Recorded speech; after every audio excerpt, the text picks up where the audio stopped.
सुप्रभात प्यारे बच्चों, कैसे हैं आप सभी। मुझे आशा है आप सभी बहुत अच्छे होंगे और खुश होंगे, है ना।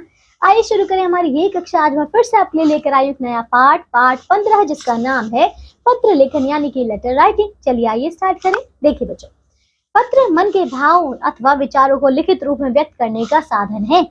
पत्र मुख्य रूप से दो प्रकार के होते हैं, तो समझ गए बच्चे। यानी कि जब हमें किसी को कोई सूचना देनी होती है या फिर कुछ बताना होता है, अपने मन के विचार कहने होते हैं, तो हम पत्र लिखते हैं, ठीक है। और ये दो प्रकार के होते हैं बच्चों, पहला औपचारिक और दूसरा अनौपचारिक, ठीक है। अब औपचारिक पत्र क्या होते हैं, देखिए।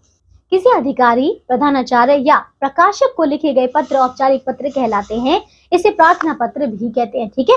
बच्चों, औपचारिक पत्र के प्रारूप में ध्यान रखने योग्य बातें, आइए देखिए बच्चों। पहली से मुख्य बात है कि पत्र के बाईं ओर संबंधित व्यक्ति का पता, पद और स्थान का नाम लिखना चाहिए।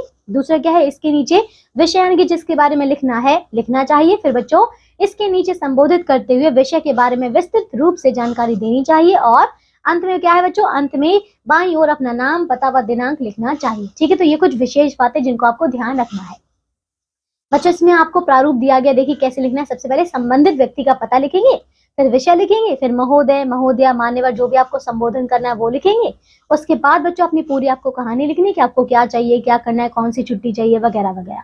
और उसके नीचे सबसे बच्चों लिखेंगे नाम और पता और दिनांक, ठीक है। तो ये इसका प्रारूप है। आइए, यहाँ पे एक हमें पत्र दिया गया है बच्चों। इसमें विषय दिया है अवकाश के लिए प्रार्थना पत्र, है ना। तो अपने प्रधानाचार्य को ही लिखेंगे। सेवा में प्रधानाचार्य, blue ink public school, Santnagar, Delhi. विषय है 3 दिन के अवकाश के लिए प्रार्थना पत्र। महोदया, सविनय निवेदन यह है कि कल शाम से मुझे तीव्र ज्वर है। डॉक्टर ने मुझे 3 दिन के विश्राम की सलाह दी है। अतः मुझे दिनांक 10/2/2025 26 या बच्चों जो भी आपको दिनांक की जो भी अवकाश चाहिए बच्चों, पूरा दिनांक लिख देंगे कि इससे लेकर इस तक का अवकाश प्रदान करने की अनुमति दें। आपकी अति कृपा होगी। धन्यवाद। आपकी आज्ञाकारी शिष्य अंकिता, कक्षा 4, ठीक है बच्चों। दिनांक 10/2/2025 26, ठीक है बच्चों। दिनांक बिल्कुल सही लिखिएगा, ठीक है।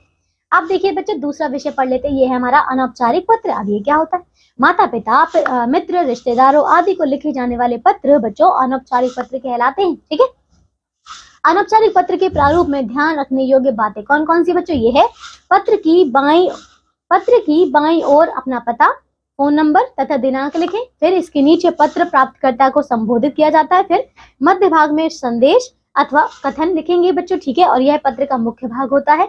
अंत में बाईं ओर अभिवादन तथा लेखक का नाम लिखेंगे, ठीक है। ये सारी चीजें आपको ध्यान रखनी है। अब देखिए इसका प्रारूप क्या है।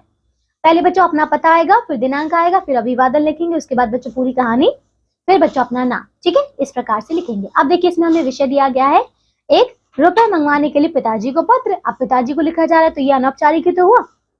आइए पढ़े। 90 मयूर विहार, नई दिल्ली। दिनांक 2/4/2025 या 26 जब भी लिखेंगे। पूज्यवर पिताजी, सादर चरण स्पर्श। आशा है कि घर पर सभी कुशल होंगे। मैं भी यहाँ कुशलता पूर्वक हूँ। मेरी वार्षिक परीक्षाएं समीप आ गई हैं, इसलिए मुझे कुछ सहायक पुस्तकें खरीदनी है। कृपया आप मुझे 1000 मनी ऑर्डर से भेजने की कृपा करें, ठीक है। कितने बच्चे, 1000 रुपए उसने बोला है। मम्मी को प्रणाम और चिंकी को प्यार। आपका बेटा भार्गव। समझ गए बच्चों। तो देखिए हमने यहाँ पे पत्र लिखना सीख लिया, ठीक है।